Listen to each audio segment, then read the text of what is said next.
Hello students, welcome to Krishna technical Pathshala. Students, आज हम आपके लिए एसपीटी पेपर जो ऑलरेडी हम लोग सॉल्व कर रहे हैं, ठीक है, उसी का सेकंड पार्ट लेकर के आए हैं। इससे पहले मैंने आपको ऑलरेडी 10 क्वेश्चन सॉल्व करा दिए थे जो 2019 सॉइल मैकेनिक्स का पेपर था, एसबीटी का, स्टेट बोर्ड टेक्निकल एजुकेशन जो बिहार का है। तो जो भी पॉलिटेक्निक स्टूडेंट्स हैं वो सभी स्टूडेंट्स प्लीज़ इस वीडियो को देखिए और अपने फ्रेंड्स तक शेयर कीजिए, ठीक है।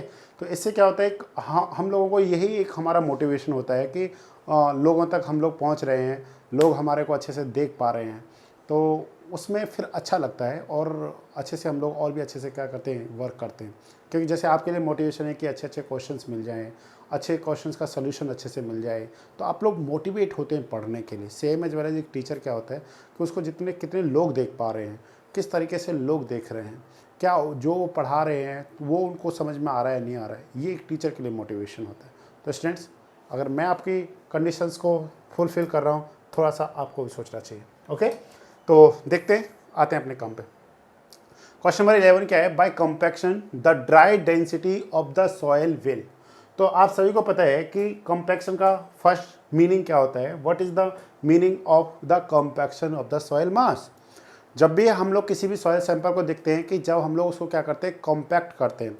जैसे आपने क्या कर रखा, कोई भी लूज सॉइल है या जिसकी बियरिंग कैपेसिटी क्या बहुत कम है, उस सॉइल को हम लोग या तो क्या करेंगे, कॉम्पैक्ट करेंगे, या फिर हम लोग क्या करेंगे, उस सॉइल में कुछ अनदर थिंग का क्या करेंगे, उसमें एडिशन करेंगे, जिससे हम लोग क्या कर सकें, शियर स्ट्रेंथ को, बियरिंग कैपेसिटी को, ड्राई डेंसिटी को, इन सारी चीज़ को हम लोग क्या कर सके, इंक्रीज कर सकें। ओके, तो कंपैक्शन का सिंपल सा मतलब क्या होता है, रिडक्शन ऑफ वॉइड्स, ठीक है, reduce permeability, increase of all strength parameters, मतलब जो भी स्ट्रेंथ पैरामीटर्स हो सकते हैं, लाइक एज ड्राई डेंसिटी। कौन कौन से पैरामीटर्स है स्ट्रेंथ, तो आप सभी को पता होना चाहिए। फर्स्ट जैसे हमारे पास क्या है, ड्राई डेंसिटी। ओके, सेकंड जो हमारे पास है, ड्राई डेंसिटी हो गया। सेकंड हमारे पास क्या strength, shear strength. Okay, shear strength, किसी भी सॉइल का जो स्ट्रेंथ होती है, मैक्स शियर स्ट्रेस को रेजिस्ट करने की जो क्या होती है, पावर होती है या स्ट्रेंथ होती है, उसी को हम लोग क्या बोलते हैं, शियर स्ट्रेंथ बोलते हैं। And third one is the bearing capacity. Bearing capacity, okay, bearing capacity. And next हमारे पास क्या है, stability. Okay, stability of the soil mass. तो ये सारी चीज़ें क्या करती है स्टूडेंट्स, इंक्रीज करती हैं due to compaction of the soil mass. तो अगर आपको कोई भी क्वेश्चन आए, अगर रिड्यूस क्या करता है स्टूडेंट्स, ये सब क्या करते हैं, ये सब इंक्रीज करते हैं ड्यू टू कंपैक्शन।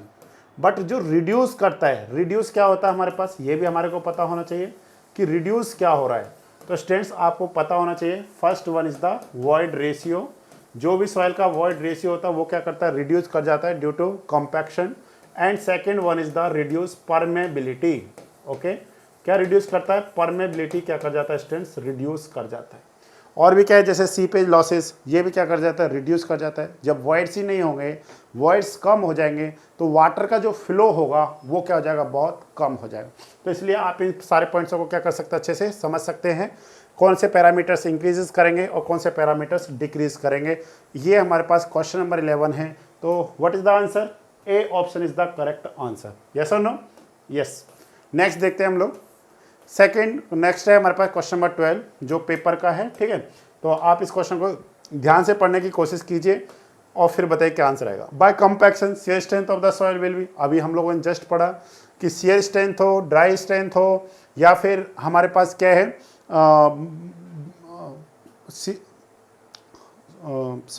क्या है हमारे पास, स्टेबिलिटी है या फिर बियरिंग कैपेसिटी है। ऑल पैरामीटर्स क्या करते हैं स्टूडेंट्स, इंक्रीज करते हैं। ओके, तो इस क्वेश्चन को तो आप डायरेक्ट बता सकते हैं, सिंपल सा क्वेश्चन है, इसमें तो कोई सिंपल सी बात नहीं है क्योंकि ये तो ऑलरेडी उसी क्वेश्चन के सोल्यूशन में आ जाएगा। नेक्स्ट है स्टूडेंट्स हमारे पास इन क्ले सॉइल, ठीक है, this question is very important, ठीक है, an exam point of view, not for only SBT exam, this question is also important for all exams like as JEE and SDO। कोई भी exam आप दे रहे हैं या फिर आप RRB का दे रहे हैं, SSC JEE का दे रहे हैं, या किसी पर्टिकुलर स्टेट JEE का पेपर दे रहे हैं, कहीं का भी पेपर दीजिए, this question is very important. क्या क्वेश्चन में है, ध्यान से पढ़िए और आप देख करके आंसर दे सकते हैं। सिंपल सा क्वेश्चन है, in clay soil settlement process is going on for many years is called. तो बताइए क्या आंसर हो सकता है। In clay soil settlement process is going on for many years, मतलब जो सेटलमेंट हो रहा है किस कौन सी सॉइल में स्टूडेंट, क्ले सॉइल में, उसमें क्या लग रहा है, बहुत टाइम लग रहा है, मीन्स टाइम टेकिंग प्रोसेस है। तो अब आप सभी को पता होना चाहिए कि कौन सा टाइम टेकिंग प्रोसेस होता है। Consolidation is a time taking process, yes और नो। और जो हमारे पास कंपैक्शन होता है इट इज ए स्टैटिक, ठीक है, इंस्टेंटेनियस प्रोसेस होता है। और हम लोग देखते हैं कि जब भी किसी भी, जैसे आपने देखा होगा रोड बन रहा है, तो क्या रोड को कंपैक्ट करने में, उसके सेटलमेंट होने में मतलब ईयर्स थोड़ा ना लगते हैं। हम लोग देखते हैं रोलर होता है, रोलर की हेल्प से हम लोग क्या करते हैं, उसको कंपैक्ट कर देते हैं, दैट्स ओवर, और रोड क्या हो जाता है, चालू हो जाता है। बट वो किस में होता है स्टूडेंट, जनरली ग्रेनुलर सॉइल होता है या फिर सैंड के केस में होता है, ठीक है। बट जब हम लोग बात करते हैं क्ले की, तो कंसोलिडेशन जनरली किस में होता है, क्ले में होता है, ठीक है ना। ये क्वेश्चन आपको अच्छे से पता होना चाहिए, कंसोलिडेशन जनरली किस में होगा, क्ले में होगा, पहली बात। दूसरा स्टूडेंट्स, आपको कुछ और भी इंपॉर्टेंट पॉइंट्स हैं जो पता होने चाहिए। अगर आपसे कभी डिफरेंस पूछ ले जाएं कि 2 या 3 डिफरेंसेस बताइए दोनों में, तो क्या क्या डिफरेंसेस हो सकते हैं। पहला डिफरेंस क्या होता है स्टूडेंट्स, जो कंपैक्शन होता है, कंपैक्शन एंड कंसोलिडेशन में हम लोग डिफरेंस देख रहे हैं। कंपैक्शन जो होता है, यहाँ पे जो सॉइल सैंपल होता है वो कैसा होता है, पार्शियली सैचुरेटेड सॉइल सैंपल होता है, means soil is not fully saturated. Soil में क्या होना चाहिए, एयर अवेलेबल होना चाहिए, क्योंकि कंपैक्शन का मतलब ही क्या है, expulsion of air from the voids of the soil sample. तो सिंपल सा ये हमारे पास क्या है, कंपैक्शन। नेक्स्ट हम लोग देख रहे हैं कंसोलिडेशन। कंसोलिडेशन में कंडीशन क्या है स्टूडेंट्स, कंसोलिडेशन की कंडीशन है सॉइल इज फुली सैचुरेटेड। कैसा student, soil is fully saturated. Soil कैसा होना चाहिए, फुली सैचुरेटेड होना चाहिए। अगर सॉइल फुली सैचुरेटेड नहीं होगा तो वहां पे कंसोलिडेशन भी नहीं होगा। कंसोलिडेशन के लिए ये प्राइमरी कंडीशन है, ये फर्स्ट कंडीशन है, soil is fully saturated. Okay, second हमारे पास क्या होता है students, consolidation is a time taking process. Okay, consolidation is a time taking, okay, time taking process. इसमें क्या करते हैं, टाइम लगता है, सालों साल लग जाते हैं इस प्रोसेस को क्या होने में, कंप्लीट होने में, ठीक है। तो और यहाँ पे जो हमारे पास लोडिंग होता है, लोडिंग कंडीशन कैसा है स्टूडेंट्स, लोडिंग कंडीशन, जो लोड आप यहाँ पे लगा रहे हैं वो कैसा होता है स्टूडेंट्स, यहाँ पे स्टैटिक होता है। कैसा होता है, स्टैटिक लोडिंग कंडीशन है। अब आप कहेंगे सर स्टैटिक का मीन्स, जैसे कि फॉर एग्जांपल हमने क्या देखा, कोई भी हमारे पास एक बिल्डिंग है लाइक दिस, ये हमारे पास क्या है, कोई भी एक बिल्डिंग है इस तरीके का, ठीक है, और ये हमारे पास क्या है, एक ग्राउंड है, यहाँ पे हमने क्या लगा रखा है, फाउंडेशन लगा रखा है इसका। तो इसमें जो सेटलमेंट आ रहा है, ठीक है, और ये यहाँ पे सैंपल कैसा होगा, सैंपल, ये आपने ध्यान देना है, जो कंसोलिडेशन होता है जनरली किस में होता है, क्ले में होता है। तो ये जो सेटलमेंट है, अब बताइए जो लोड है वो तो कैसा है, स्टैटिक है, मूवेबल नहीं है ना, डायनेमिक लोड नहीं है। जैसे रोलर का लोड कैसा है, डायनेमिक है। कंपैक्शन में क्या होता है, डायनेमिक लोड होता है, ठीक है ना। इसमें कैसा लोड होता है, डायनेमिक लोड होता है। ये कैसा होता है, इंस्टेंटेनियस प्रोसेस होता है, means not a time taking process. And ये कैसा होता है, सॉइल सैंपल कैसा होता है स्टूडेंट्स में, सॉइल इज, ठीक है ना, soil is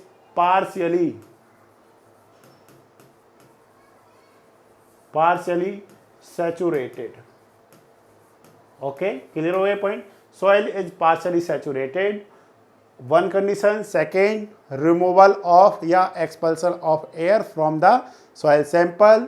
loading condition is dynamic and instantaneous process. 4 points clear हो गए, यहाँ पे भी आपको 4 पॉइंट्स क्लियर हो गए। Consolidation means soil is fully saturated, it is a time taking process, loading condition is static. Okay, ये हमारे पास हो गए। Next one is the bulking. अब आपका इसका मतलब क्या होता है students, what is the what do you know about the bulking.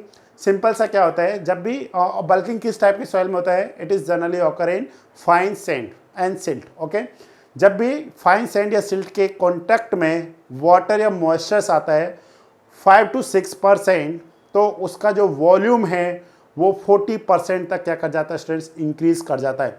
अब जैसे जैसे आप उसमें मॉइस्चर कंटेंट को ऐड करते जा रहे हैं, तो जो हमारे पास क्या होगा, जो हमारे पास क्या है, वॉल्यूम है, जो वॉल्यूम इंक्रीज कर गया है due to surface tension. Exam में ये भी क्वेश्चन बनता है, bulking is due to surface tension, ठीक है, जिससे क्या कर रहा है, वॉल्यूम इंक्रीज कर जा रहा है। अब आपने मॉइस्चर्स को ऐड किया, तो किस वाटर ऐड करने पे वो वापस जो ओरिजिनल वॉल्यूम होता है उसको गेन कर लेता है, तो स्टूडेंट्स 20% मॉइस्चर्स पे वो वापस अपने वॉल्यूम को क्या कर लेता है, गेन कर लेता है। आई थिंक अब आपको ये पॉइंट्स क्या हो गया, क्लियर हो गया होगा। ओके, तो कंपैक्शन क्या है, बल्किंग क्या है, कंप्रेशन का मतलब क्या करना है, कंप्रेस कर दिया उसको, मतलब उसकी हाइट को कम करना, कंसोलिडेशन। तो what is the correct answer of this question, तो dear students D is the correct answer. तो क्ले सॉइल में जो settlement process is going on for many years is called is the consolidation, ठीक है। तो I think आपको ये point अच्छे से क्या हो गया होगा, क्लियर हो गया होगा, जहां तक मुझे लगता है। ओके, नेक्स्ट है students question number 14। It is very important question, काफ़ी बार एग्जाम्स में पूछा जाता है, इसलिए आपको सभी को पता होना चाहिए। In modified Proctor test, how many times energy is received with respect to energy received in standard Proctor test? तो स्टूडेंट्स यहाँ पे जो एनर्जी आपको जो रिसीव्ड हो रही है, मतलब जो सैंपल में वहाँ पे जो रिलीज हो रही है, प्रोवाइड कर रहा है, जो एनर्जी प्रोवाइड कर रहा है कंपैक्शन, एक तो है मॉडिफाइड प्रॉक्टर टेस्ट में और एक है स्टैंडर्ड प्रॉक्टर टेस्ट में। तो स्टूडेंट्स आपको सभी को पता होना चाहिए कि इन दोनों का रेशियो जनरली हमसे एग्जाम में पूछा जाता है, ठीक है। कभी कभी हमारे को, अच्छा ये पॉइंट आपने ध्यान क्या देना है यहाँ पे कि ऊपर क्या है हमारे पास, न्यूमरेटर में मॉडिफाइड प्रॉक्टर है या फिर स्टैंडर्ड प्रॉक्टर है, ठीक है ना। कभी कभी क्या होता है, इसकी वैल्यूज क्या होती है, डिफरेंस हो जाती है, और हम लोगों को माइंड में एक डाटा याद रहता है 4.55 के अप्रॉक्सीमेट होता है, तो उसी डाटा को हम लोग यूज़ कर लेते हैं। अच्छा यहाँ पे 3, इसका मतलब क्या है स्टूडेंट, इसको थोड़ा सा देखिए ध्यान से, ये 3 1/2 है, ये 5 1/2 है, ओके। ये क्या हो जाएगा हमारे पास 4 1/2 and this one is the 2 1/2, okay. तो इसको हम लोग क्या कह सकते हैं, 9/2, it is approximate 4.5, okay. Same as well as 2 2 जा 4, मतलब 2.5 हो गया, ठीक है। इस तरीके से है, ये थोड़ा जो पावर में नहीं है, ठीक है ना। 3 2 जा 6 + 1 7 मीन्स 3.5 एंड 5 2 जा 10 + 1 मीन्स 5.5। अब हमारे को पता करना है स्टूडेंट्स कि कैसे हम लोग पता करेंगे। तो स्टूडेंट्स यहाँ पे आपको सभी को पता होना चाहिए, मैंने लास्ट वाले लेक्चर्स में ऑलरेडी बताया था कि हम लोगों के पास 2 टाइप के टेस्ट होते हैं, एक होता है मॉडिफाइड प्रॉक्टर टेस्ट और दूसरा होता है हमारे पास स्टैंडर्ड प्रॉक्टर टेस्ट होता है। मॉडिफाइड प्रॉक्टर टेस्ट को जनरली हम लोग किसके लिए यूज़ करते हैं, रनवे के लिए यूज़ करते हैं। जो एयरफील्ड्स होते हैं, रनवे जहाँ पे बहुत हैवी लोड एक हाई स्पीड से क्या करता है, पास करता है, उस केस में हम लोग जो टेस्ट करते हैं वो कौन सा करते हैं, मॉडिफाइड प्रॉक्टर टेस्ट करते हैं।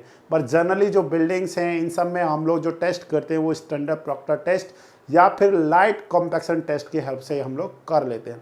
ये कब आया था ध्यान में, ये आया था सेकेंड वर्ल्ड वॉर के बाद, जब भारी मतलब जितने भी एयरक्राफ्ट से जब वो मतलब रोड पे उतरे तो वहाँ पे बहुत ज़्यादा क्या हो गए, मतलब क्या हो गए, रटिंग्स, ठीक है ना, रटिंग जो मतलब क्या होते हैं, निशान पड़ जाते हैं। तो उस टाइम पे देखा गया था कि अच्छा हमारे को उस टाइम से पहले सिर्फ क्या था, स्टैंडर्ड प्रॉक्टर टेस्ट था, देन क्या आया था, मॉडिफाइड प्रॉक्टर टेस्ट आया था, ओके। तो इन सारी चीज़ों को हमको समझना है, अगर और भी अच्छे से हमने थ्योरी में प्रॉपर वे में बता रखा है ईच एंड एवरी पॉइंट को, क्योंकि यहाँ पे थोड़ा टाइम का प्रॉब्लम होता है, क्योंकि फिर बच्चों को थोड़ी सी प्रॉब्लम होती है कि सर इतने ज़्यादा टाइम में इतने कम क्वेश्चन सॉल्व किए हमने। तो इन मॉडिफाइड प्रॉक्टर टेस्ट अब हम लोग कैसे पता करें स्टूडेंट्स, तो हम लोग यहाँ पे लिख रहे हैं एनर्जी रिलीज्ड या प्रोवाइडेड या फिर रिसीव्ड किसके थ्रू है, modified proctor test to the energy received standard proctor test, या फिर हम लोग स्टूडेंट्स क्या कह सकते हैं, energy received heavy compaction test और लाइट कंपैक्शन टेस्ट। जो मॉडिफाइड कंपैक्शन टेस्ट होता है उसको इंडियन स्टैंडर्ड में किसे, हैवी कंपैक्शन टेस्ट से जाना जाता है। जो स्टैंडर्ड प्रॉक्टर टेस्ट है उसे इंडियन स्टैंडर्ड में लाइट कंपैक्शन टेस्ट से जाना जाता है, ठीक है ना, सेम ही है वो, मतलब इस तरीके से है। तो हम लोग यहाँ पे देख रहे हैं इंडियन स्टैंडर्ड और हैवी स्टैंडर्ड के रिस्पेक्ट में हम लोग देख रहे हैं। तो यहाँ पे देखेंगे स्टूडेंट्स हम लोग mgh मतलब क्या हो गया, potential energy multiply number of blows, okay, number of blows per volume, okay, इसका हमने रिलेशन देखना है। mgh, ओके, mgh मल्टीप्लाई में number of blows, okay, number of blows per volume, जो भी हमारे पास क्या दे रखा है, वॉल्यूम दे रखा है, उसके रिस्पेक्ट में हम लोग देखेंगे। ओके, अब आप खुद बताइए कि हम लोग हैवी कॉम्पैक्शन और लाइट कॉम्पैक्शन के रिस्पेक्ट में देखें, क्योंकि जनरली क्वेश्चन उसी का बनता है। अब आपने टेंशन नहीं लेना कि सर यहाँ पे तो मॉडिफाइड प्रॉक्टस दे रखा है, रिजल्ट दोनों का अप्रोक्सीमेट सेम आता है, डोंट वरी, ठीक है, क्योंकि वो क्वेश्चन रिपीटेड क्वेश्चन, इसलिए मैं उसका रिजल्ट ले रहा हूँ। तो आप सभी को पता होना चाहिए what is the mass of, जब आप क्या करते हैं हैवी कंपैक्शन टेस्ट में, जब आप रेमर यूज़ कर रहे हैं, उसका वेट कितना होता है या मास कितना होता है, तो आप सभी को पता होना चाहिए वो होता है हमारे पास 4.9 kg मल्टीप्लाई जी 9.81 मल्टीप्लाई, अब आपने रेशियो देखना है ना, तो सेम देख सकते हैं आप, रेशियो यहाँ पे हो जाएगा 450 mm, okay, multiply number of blows, number of blows कितना होते हैं students, at each layer 25 blows, और how many layers, 5 layers per volume, okay, per volume to the, बोले what is the weight of the standard proctor test, 2.6 multiply में 9.81 multiply में 310 mn multiply में 25 blows multiply how many layers, 3 layers per volume. जब आप इस चीज़ को solve करेंगे, it is approximate equal to 4.55, okay, तो हम लोग इसको क्या लिख सकते हैं, इट इज इक्वलेंट 4.5, मीन्स 4.5 को क्या लिख सकते हैं हम लोग, 4/1/2। इस तरीके से हम लोग रिजल्ट को लिख सकते हैं। तो विच ऑप्शन इज करेक्ट, बताइए कौन सा ऑप्शन करेक्ट हो जाएगा स्टूडेंट्स हमारे पास, तो आप बता सकते हैं yes sir C option is the correct answer, yes और no, C option is the correct answer. तो आई थिंक आपको ये पॉइंट अच्छे से क्या हो गया होगा, क्लियर हो गया होगा। नेक्स्ट क्वेश्चन देखिए, question number 15, the maximum pressure intensity causing shear failure of the soil is known as. तो स्टूडेंट्स मैंने लास्ट लेक्चर में सारे डेफिनेशंस कराए थे, what is the ultimate bearing capacity, what is the net ultimate bearing capacity, net safe bearing capacity, safe bearing capacity, ये सारे terms मैंने करा रखे। अगर आपने लास्ट लेक्चर्स को देखा होगा तो आई थिंक आपको सारे पॉइंट्स क्लियर होंगे और आप डायरेक्ट आंसर बता देंगे। What is the correct answer, gross pressure intensity, ये वो प्रेशर है जहां पे क्या हो रहा है, शेयर फेलियर होता है, जस्ट इस पे क्या हो जाता है, शेयर फेलियर होता है, जस्ट, ऐसा नहीं हो गया है, हुआ नहीं है, होने वाला है, तो उसे हम लोग क्या कहेंगे स्टूडेंट्स, ग्रॉस प्रेशर इंटेंसिटी कहेंगे। ओके, तो ये पॉइंट था हमारे पास। नेक्स्ट है हमारे पास the pressure, okay, the pressure of which shear failure does not occur, यहां पे क्या है students, does not occur without more settlement than standard settlement of the structure is called, sorry इसमें थोड़ा सा प्रॉब्लम है, ये हमारे पास क्या आएगा, सेफ आएगा। एक्चुअली कल जब लास्ट टाइम इसको किए ना तो वो सेफ नहीं कर पाए, दैट्स जो इसमें करेक्शंस किए पर वो आ नहीं पाए, सॉरी इसके लिए। जैसे this wise the safe bearing capacity, net safe bearing capacity, net pressure intensity and allowable bearing capacity. तो स्टूडेंट्स प्लीज़ आपने समझना है, कहना क्या चाह रहा है, समझने की कोशिश करिए। The pressure of which shear failure does not without more settlement, तो ध्यान से समझने की कोशिश करिए। अगर मैं समझाने की बात करूं यहाँ पे आपको, तो जैसे हमारे पास क्या है, पहले प्रेशर में और बेयरिंग कैपेसिटी में समझने की कोशिश कीजिए। Dear students, this one is the column और इस पर लोड कितना आ रहा है, हमारे पास कोई भी एक लोड आ रहा है W, और इस पर हमने एक फाउंडेशन लगा रखा है लाइक दिस, ठीक है, ये हमारे पास क्या हो गया, एक फुटिंग हो गया। Okay, due to this load इस फुटिंग पे क्या आ रहा है, एक प्रेशर आ रहा है, इस तरीके से हमारे पास क्या आ रहा है, एक प्रेशर आ रहा है। What is this, this is the pressure, इसे हम लोग क्या कहेंगे students, pressure. Okay, this pressure is due to this load on footing. अब आपके मन में कभी क्वेश्चन बनता होगा कि सर फुटिंग लगाते क्यों, क्या जरूरत पड़ रही है, why we need to provide a footing below the column, ठीक है। तो सिंपल सा पॉइंट क्या है स्टूडेंट्स हमारे पास, आप खुद से समझने की कोशिश करिए कि इसके नीचे जस्ट हमारे पास क्या है, एक सॉइल सैंपल है, यस और नो, ये सॉइल सैंपल है। अब इसके पास क्या है, एक बियरिंग कैपेसिटी है या फिर एक इसके पास क्या है, स्ट्रेंथ है जो ऊपर से आने वाले प्रेशर को क्या कर रहा है, रेजिस्ट कर रहा है, ठीक है ना। तो रेजिस्ट करेगा तो वो इस तरीके से रेजिस्ट करेगा। अब आप खुद बताइए कोई भी सॉइल क्या नहीं करना चाहिए, फेल नहीं करना चाहिए। इसका सिंपल सा मतलब क्या है कि ऊपर से आने वाला जो प्रेशर है वो इससे जो ये रेजिस्ट कर रहा है, जिसे हम लोग बियरिंग कैपेसिटी बोल रहे हैं, उससे क्या होना चाहिए, कम होना चाहिए।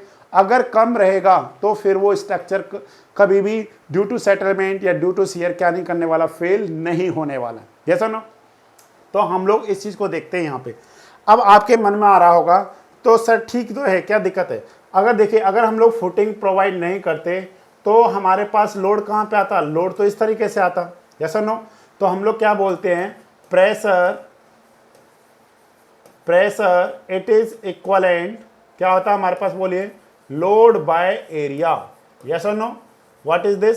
Load by area. अगर हमने क्या किया, प्रेशर को रिड्यूस करना है, क्योंकि जो बियरिंग कैपेसिटी है इसको हम लोग चेंज नहीं कर सकते, ये तो खुद सॉइल की प्रॉपर्टी है ना, इसे अभी हम लोग चेंज नहीं कर सकते। तो हम लोग क्या सोचते हैं कि आने वाला प्रेशर अगर कम हो जाए तो फिर सॉइल क्या रह सकता है, सेफ रह सकता है। तो हम लोग क्या करते हैं स्टूडेंट्स, एरिया को इंक्रीज करते हैं। क्या करते हैं, एरिया को हम लोग क्या करेंगे, इंक्रीज करेंगे। अगर आप एरिया को इंक्रीज करेंगे तो प्रेशर ऑटोमेटिकली क्या हो जाएगा, कम हो जाएगा। अब आप खुद सोचिए, एट दिस लेवल जो प्रेशर होगा और जो एट दिस लेवल पे जो प्रेशर होगा, ऑब्वियसली ये अगर P1 है और ये जो यहाँ पे प्रेशर एक्ट कर रहा है, this pressure is the P2, तो P1 इज ग्रेटर देन क्या होगा हमारे पास, ग्रेटर देन क्या होगा, P2 होगा। इसी रीजन से हम लोग क्या करते हैं स्टूडेंट्स, फुटिंग को प्रोवाइड करते हैं, जिससे क्या हो, लोड को ज़्यादा से ज़्यादा एरिया में क्या किया जा सके, डिस्ट्रीब्यूट किया जा सके, और प्रेशर को क्या किया जा सके, रिड्यूस किया जा सके। सिंपल सा ये एक बेसिक टर्म होता है या बेसिक पॉइंट होता है, जिसके लिए हम लोग क्या कर रहे हैं, फुटिंग को प्रोवाइड कर रहे हैं। ठीक है ना, ये पॉइंट है हमारे पास। अब आप खुद सोचिए, अब क्वेश्चन को देखिए ध्यान से। क्वेश्चन में क्या कह रहा है, क्वेश्चन को पढ़ते हैं हम लोग। The pressure of which shear failure does not occur, मतलब शियर फेलियर नहीं हो रहा है, without more settlement than standard settlement of the structure is called, इसे हम लोग बोलते हैं स्टूडेंट्स नेट प्रेशर, इसको बोल देंगे हम लोग नेट प्रेशर इंटेंसिटी बोलेंगे। क्या बोलेंगे स्टूडेंट्स इसको हम लोग, इसमें हमारे पास है नहीं, अदरवाइज हम लोग उसको क्या बोलेंगे, सेफ बियरिंग कैपेसिटी तो बोल नहीं सकते हैं। तो नेट प्रेशर क्या होगा, वो इंटेंसिटी होगा। क्या होगा, नेट प्रेशर इंटेंसिटी होगा। ओके, तो इस क्वेश्चन का जो करेक्ट आंसर आएगा वो हमारे पास नेट प्रेशर इंटेंसिटी होगा। नेक्स्ट है हमारे पास the disturbance, the disturbed sample, okay, the disturbed sample of the soil, the disturbed sample of the soil also may gives good results in the testing. तो students आप सभी को पता है कि जो भी हमारे पास क्या है, सैंपल है, ये हमारे पास कितना है स्टूडेंट, 2 टाइप्स का होता है। First one is the disturbed soil sample, okay, and second one is the undisturbed soil sample। दो हमारे पास हैं, disturbed sample and undisturbed soil sample. ध्यान से देख समझने की कोशिश करें। अच्छा, डिस्टर्ब सैंपल का मतलब किसके साथ में है कि जो भी सॉइल का क्या होता है स्टूडेंट्स, स्ट्रक्चर होता है, वो क्या कर चुका है, ब्रेक कर चुका है। जो भी सॉइल का स्ट्रक्चर है जहां पे भी आप देखेंगे वो क्या हो चुका है, ब्रेक हो चुका है। But in case of undisturbed soil sample, soil structure can not break है। यहाँ हम लोग कह सकते हैं soil structure is not break. यहाँ पे सॉइल स्ट्रक्चर क्या नहीं है, ब्रेक नहीं है। वाटर कंटेंट भी क्या है, वही है जो वहाँ पे है। ओके, अनडिस्टर्ब्ड सॉइल सैंपल के रिस्पेक्ट में देखते हैं। बट प्रैक्टिकली बड़ा इम्पॉसिबल है आपको एक अनडिस्टर्ब्ड सॉइल सैंपल मिलना। वो कुछ ना कुछ परसेंटेज में, डिग्री में क्या हो जाता है, डिस्टर्ब हो ही जाता है, आप चाहे कितनी ही कोशिश करिए। ठीक है, तो डिस्टर्ब और अनडिस्टर्ब। ठीक है, अब स्टूडेंट्स आपको पता होना चाहिए कि जो डिस्टर्ब सैंपल है, by help of disturb sample हम लोग क्या फाइंड करते हैं, by help of this sample, ठीक है ना, by help of this sample we obtained index properties, okay, index properties of soil। अगर आपको इंडेक्स प्रॉपर्टीज पता करना है तो हम लोग क्या करते हैं, डिस्टर्ब सैंपल की हेल्प से पता कर लेते हैं। अब इसमें स्टूडेंट्स अभी आपको पता होगा कि what are the index properties of the soil. तो स्टूडेंट्स सिंपल सा हमारे पास क्या होता है, जैसे कि grain size, okay, grain size, comma shape, comma gradation, gradation, comma limits, Atterberg limits, shrinkage limit, plastic limit, liquid limit, comma index, plasticity index, liquidity index, shrinkage index, flow index, toughness index, activity of soil. These are the index properties of the soil. इन सब को हम लोग किसकी help से find करते हैं, by help of the disturbed soil sample की हेल्प से हम लोग क्या करते हैं स्टूडेंट्स, फाइंड कर लेते हैं।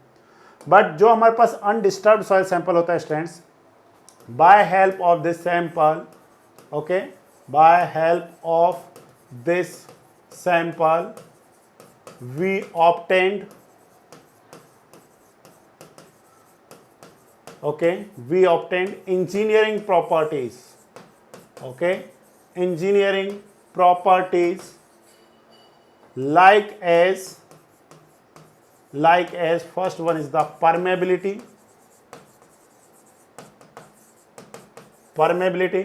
second one is the compaction, या फिर आप क्या कह सकते हैं इसको, परमेबिलिटी कहिए, या फिर आप क्या कहिए, शियर स्ट्रेंथ,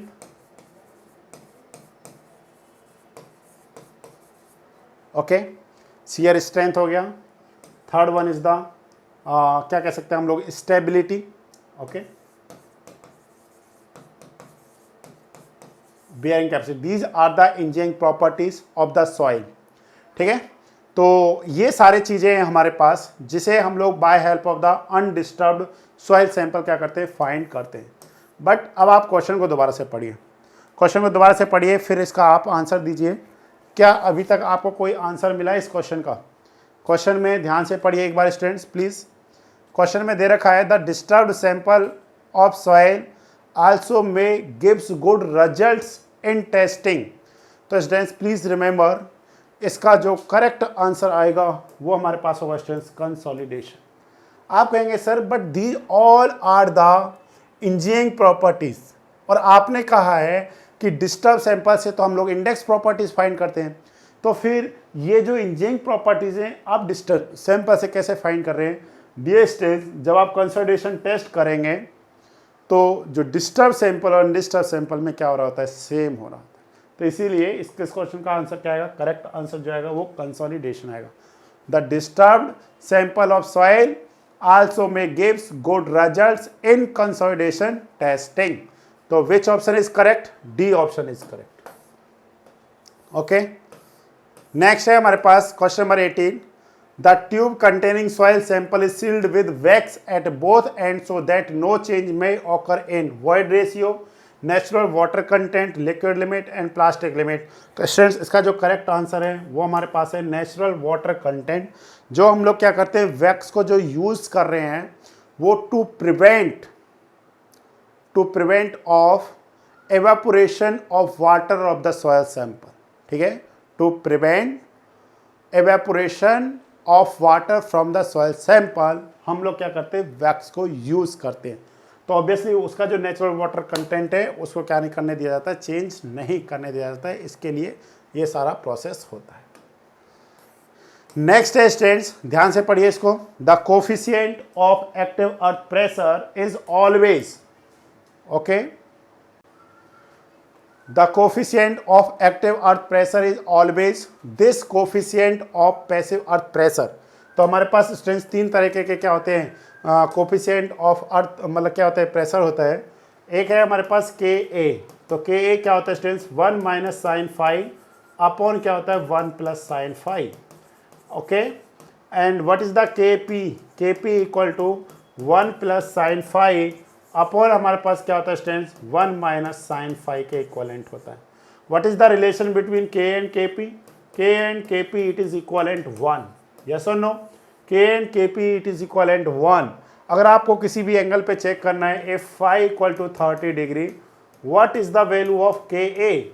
के A it is equivalent 1 minus sine 30 upon 1 plus sine 30।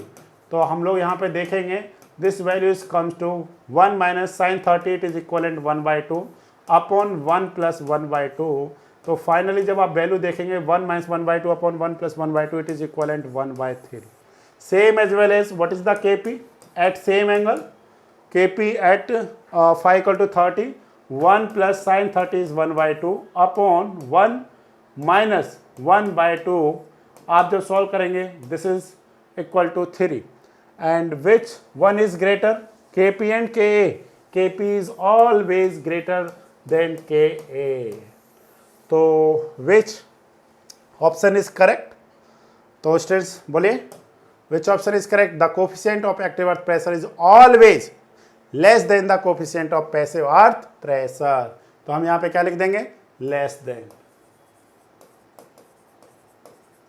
ये हमारे पास है less than this coefficient of passive earth pressure. तो A option is correct of this question.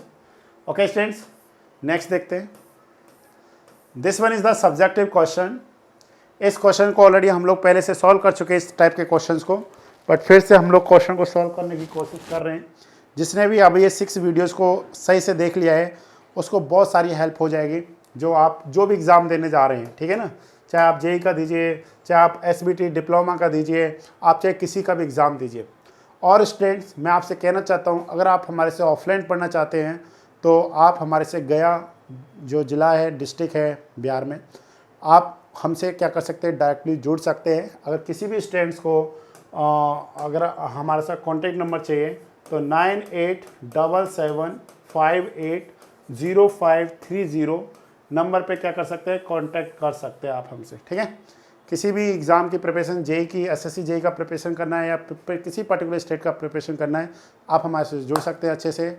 हमारी ऐप है केटीपी क्लासेस ऐप, वहाँ से भी आप जुड़ सकते हैं, अच्छे से पढ़ सकते हैं सारी चीज़ों को। चलिए अब हम लोग यहाँ पे देखते हैं, soil sample in the undisturbed state was found to have a volume.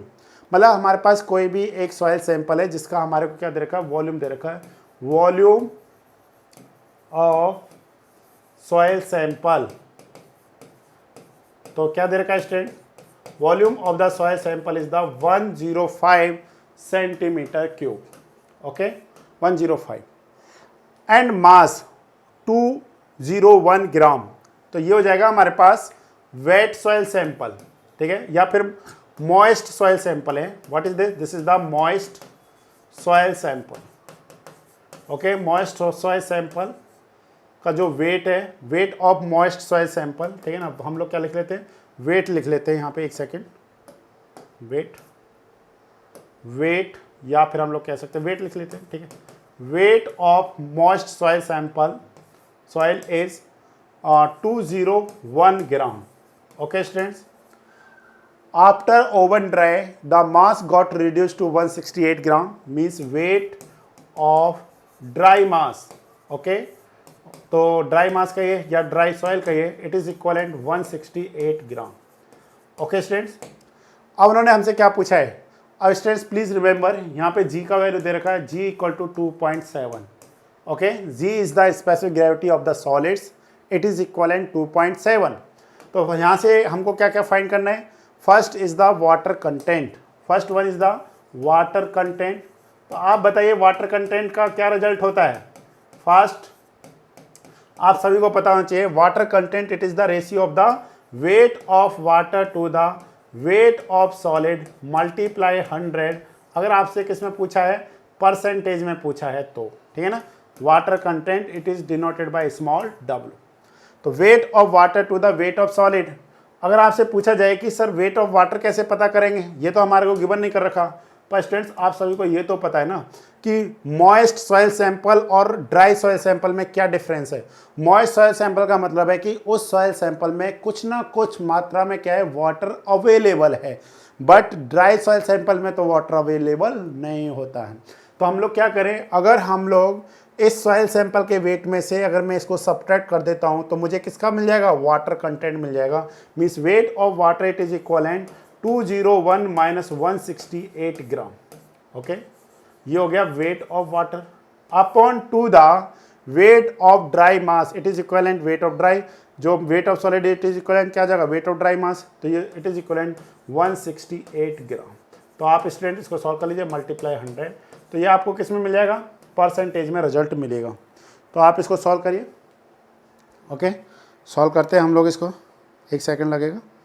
Calculation है, आपको सॉल्व कर सकते हैं। सिंपल सा कैलकुलेशन में क्या है, वेट 1 मिनट। ये हमारे पास है 201 minus 168 it is equivalent 33। Okay, 201 minus 168 it is equivalent 33 divide में 168, तो ये हो जाएगा हमारे पास 0 पॉइंट, अच्छा मल्टीप्लाई 100 भी होगा, तो ये हो जाएगा हमारे पास 19.64% हमारे पास क्या आ जाएगा स्टूडेंट्स, आंसर आएगा। ओके, ये हमारे पास हो गया वाटर कंटेंट। नेक्स्ट हमें क्या फाइंड करना है स्टूडेंट्स, वॉइड रेशियो। तो वॉइड रेशियो कैसे फाइंड करें, वॉइड रेशियो आपको सभी को क्लियर होना चाहिए। Void ratio it is denoted by E, V B by V S. क्या यहाँ पे कोई भी वी एस के बारे में हमारे को कोई भी इंफॉर्मेशन है, नहीं है, ठीक है ना, पर हम लोग कर सकते हैं, ऐसा नहीं कर सकते, हम लोग पता कर सकते हैं सिंपली। जैसे आपको पता होना चाहिए व्हाट इज़ द जी, जी हमारे पास क्या होता है स्टूडेंट्स, जी हमारे पास क्या होता है, G is the specific gravity, it is the ratio of the weight of the sample, means unit weight, या फिर density of the sample, density of the sample to the density of water. By help of this formula हम लोग पता कर सकते हैं, या फिर हमारे पास एक और भी फार्मूला है, ठीक है। क्या फार्मूला है हमारे पास, dry density, okay, dry density it is equivalent rho D, इसका what is the value, G rho W upon 1 plus E. By help of this formula आप क्या कर सकते हैं, ई का वैल्यू फाइंड कर सकते हैं। तो 1 plus E it is equivalent G rho W upon rho D. तो rho W is the density of water, it is equivalent 1 gram per CC. Okay, density of water अगर ग्राम पर सीसी में देखना है।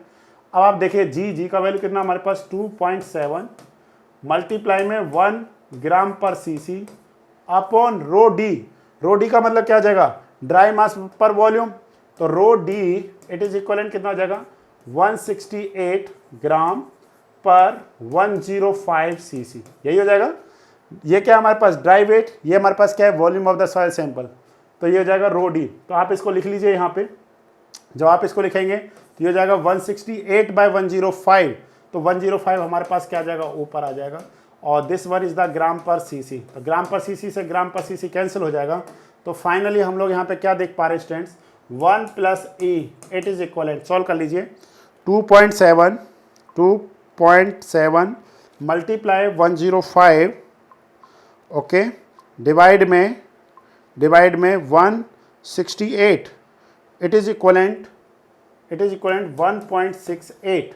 Okay, तो what is the E equal to 1.68 minus 1 it is equivalent 0.68। What is this is the void ratio. अगर आपके पास void ratio है तो क्या कर सकते हैं आप, पोरोसिटी इजीली फाइंड कर सकते हैं। कैसे फाइंड कर सकते हैं स्टूडेंट्स, आप सभी को पता है what is the relation okay, relation between void ratio and porosity तो मैंने एकदम अच्छे से बताया हुआ है रिलेशन।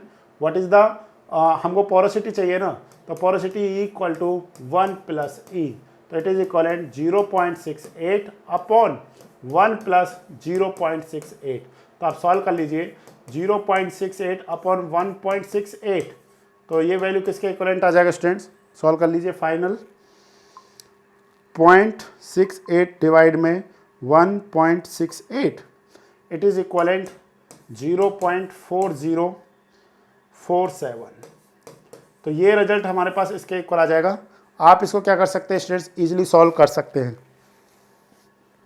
ओके, क्या कर सकते हैं आप, इजीली सॉल्व कर सकते हैं। तो इस तरीके का हमारे पास कोई भी क्वेश्चन आएगा एग्जाम में तो हम लोग क्या कर सकते हैं, इजीली बता सकते हैं। बहुत सिंपल से क्वेश्चन हैं। ओके, तो आज हमारे यहाँ पे 18, 19 और 20 जितने भी हमने 60 क्वेश्चंस को क्या किया है, सॉल्व किया। ओके, मोर देन 60 क्वेश्चंस को हमने सॉल्व किया। कुछ सब्जेक्टिव क्वेश्चंस भी थे हमारे पास। तो स्टूडेंट्स मुझे लगता है कि अब आपको यहाँ पे क्या हो जाएगी, एक थोड़ी सी हेल्प हो जाएगी। Okay, thank you students.